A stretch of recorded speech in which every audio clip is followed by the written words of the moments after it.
काशी। यूं तो काशी को मोक्ष का द्वार कहा जाता है, लेकिन क्या आप ये जानते हैं कि यहाँ 5 तरह की बॉडीज को नहीं जलाया जाता। एक नाविक ने इस राज को लोगों के साथ शेयर किया। शायद ही सनातन धर्म का कोई ऐसा व्यक्ति होगा जिसे भारत में वाराणसी और वाराणसी के इस महत्व के बारे में नहीं पता होगा। भारत में कई सारे तीर्थ स्थल हैं और उन तीर्थ स्थलों के बीच में प्रयागराज को तीर्थराज कहा जाता है, लेकिन फिर भी वाराणसी की एक अपनी खासियत है, एक ऐसा जज्बा है, एक ऐसा रंग है जो त्रिलोक में किसी के पास नहीं है। कहते हैं कि बाबा महादेव ने काशी को अपने त्रिशूल पर टिकाया है और प्रलय काल में भी काशी को अपने त्रिशूल पर ही बसा लेंगे, इसलिए प्रलय काल में भी काशी का नाश नहीं होगा। दुनिया के कई सारे ऐसे शहर हैं जहाँ पर लोग जीने की तमन्ना लेकर रहते हैं, लेकिन काशी एक ऐसा शहर है जहाँ पर लोग मरने की तमन्ना लेकर आते हैं। आज की एक ऐसे ही वीडियो आपको बताने वाले हैं। इस वीडियो के ऐसे रहस्यों से पर्दा उठाने वाले हैं जिसे शायद आप भी नहीं जानते होंगे। दर्शकों, आप सभी को पता होगा कि कहीं जाने से जिंदगी भर के सारे पाप कट जाते हैं, तो कहीं जाने से सारे रोगों से मुक्ति मिल जाती है। इंसान को जैसा कष्ट होता है उसी के अनुरूप वो दर्शन के लिए जाता है। काशी को मुक्ति और मोक्ष के लिए जाना जाता है। कहा जाता है कि जिसके भी प्राण काशी में छूटते हैं वो सीधा बैकुंठ को जाता है, सीधा भगवान महादेव की कृपा प्राप्त होती है। भगवान भोलेनाथ उसे तारक मंत्र देकर इस जन्म और मरण के बंधन से मुक्त कर देते हैं। बाबा काल भैरव और बाबा भोलेनाथ की इस असीम अनुकंपा से व्यक्ति इस जीवन मरण के इस बंधन से मुक्त हो जाता है। बस इसी कारण अपनी जिंदगी के आखिरी समय में कई लोग काशी को अपना ठिकाना बना लेते हैं। काशी के कई ऐसे शमशान घाट हैं जिन पर चिताएं 24 घंटे जलती रहती हैं। यहाँ पर चिता की राख कभी ठंडी नहीं होती, लेकिन ये काफ़ी कम लोगों को मालूम होगा कि काशी की धरती पर 5 लोगों की लाशें कभी नहीं जलाई जाती। इन बॉडीज़ को शमशान घाट से भी लौटा दिया जाता है।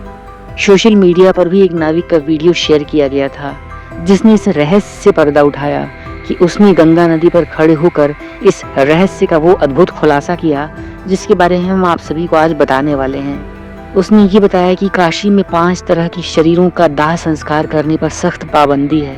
कोई भी इनकी लाश को अग्नि में नहीं समर्पित करता। इन 5 लोगों में शामिल हैं, सबसे पहला नाम आता है उन साधुओं का। कहते हैं कि साधुओं की लाश को जलाया नहीं जाता।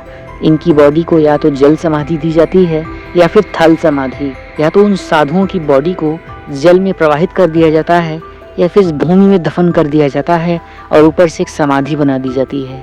ठीक इसी प्रकार से छुसे शवों में आते हैं छोटे बच्चे। जिन छोटे बच्चों की शरीर को काशी में कभी भी नहीं जलाया जा सकता। यदि 12 वर्ष से कम उम्र का कोई बच्चे की निधन हो जाता है, कोई देहांत हो जाता है, तो उसे काशी में जलाया नहीं जाता। 12 से कम उम्र के बच्चे को भगवान का स्वरूप माना जाता है। बस इसी कारण से उन्हें जलाने पर सख्त पाबंदी है, इसलिए उनका भी जल संस्कार कर दिया जाता है। इस लिस्ट में तीसरे नंबर पर आती हैं वो प्रेग्नेंट महिलाएं। नाविक ने बताया और साथ ही शमशान घाट के पास मौजूद उन डोमराज के परिवार के सदस्यों ने ये बताया कि इन महिलाओं का पेट फूल जाता है। ऐसे में यदि इनकी बॉडीज को जलाया जाएगा तो चिता पर इनका पेट फट जाएगा और अंदर पल रहा बच्चा उछलकर ऊपर की तरफ उड़ जाएगा। ये देखने में अच्छा नहीं लगेगा, एक तमाशे की तरह का दृश्य बन जाएगा और इस कारण से ही प्रेग्नेंट महिलाओं की बॉडी को कभी भी जलाया नहीं जाता है। चौथे में आते हैं वो इंसान जिनकी मृत्यु सांप के काटने से होती है। उन्हें भी काशी में नहीं जलाया जाता। नाविक और डोमराज परिवार के सदस्यों के अनुसार ऐसा कहा जाता है कि सांप के काटने से जिनकी मृत्यु हुई हो उनके दिमाग में 21 दिवस तक प्राण रहते हैं और ऐसे में इनकी लाश को केले के तने से बांधकर जल में प्रवाहित कर दिया जाता है। इसके पीछे भी एक ऐसी मान्यता है कि अगर किसी तांत्रिक की दृष्टि इस लाश पर पड़ जाती है तो वो उसे जिंदा कर सकता है। इस कारण इनकी बॉडीज को जलाया नहीं जाता।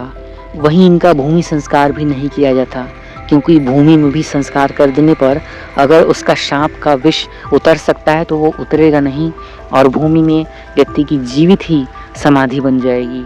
वहीं 5वें में आते हैं वो चर्म रोग या कुष्ठ के रोगी जिनकी मृत्यु होने पर उनकी लाश को काशी में नहीं जलाया जाता।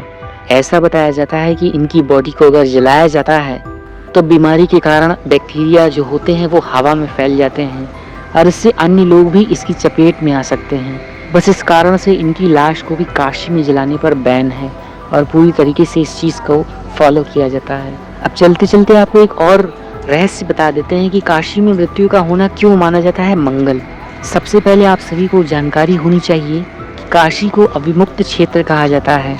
मणिकर्णिका घाट एक ऐसा घाट है जहाँ पर भगवान शिव स्वयं तारक मंत्र देकर व्यक्ति को जन्म और मरण के बंधनों से मुक्त कर देते हैं। मणिकर्णिका घाट पर देश और दुनिया से भी लोग अपने शवों का अंतिम संस्कार कराने के लिए यहाँ पर पहुँचते हैं। वहीं पर किसी व्यक्ति का अंतिम संस्कार करके उसे जन्म और मृत्यु के इस चक्र से ही मुक्ति मिल जाती है। इसके बारे में काशी खंड में भी विस्तार से बताया गया है कि काशी में किसी व्यक्ति की मृत्यु होना मंगल माना जाता है। आपसे ये भी बता दें कि काशी भगवान शिव के त्रिशूल पर टिकी है और कहा जाता है मरणम मंगलम यत्र विभूतिश्च विभूषणम कौपीनम यत्र कौशेयम सा काशी केन मीयते। अर्थात ऐसा कहते हैं कि काशी में किसी की मृत्यु होना मंगलकारी है। जो इस नगरी में अपने प्राणों का त्याग करता है उसे दोबारा से जन्म और मरण के चक्र से मुक्ति मिल जाती है। तो तीरे मरणं तु मंगलकरम दैवैरपि श्लाघ्यते शक्रस्तम मनुजम सहस्त्र नयने द्रष्टुम सदा तत्परः आयान्तं सविता सहस्त्र किरणय प्रत्युग्ध दग्धो भूत सदा पुण्योऽसो वृषगो अथवा गरुणगः किम मंदिरम यास्यति।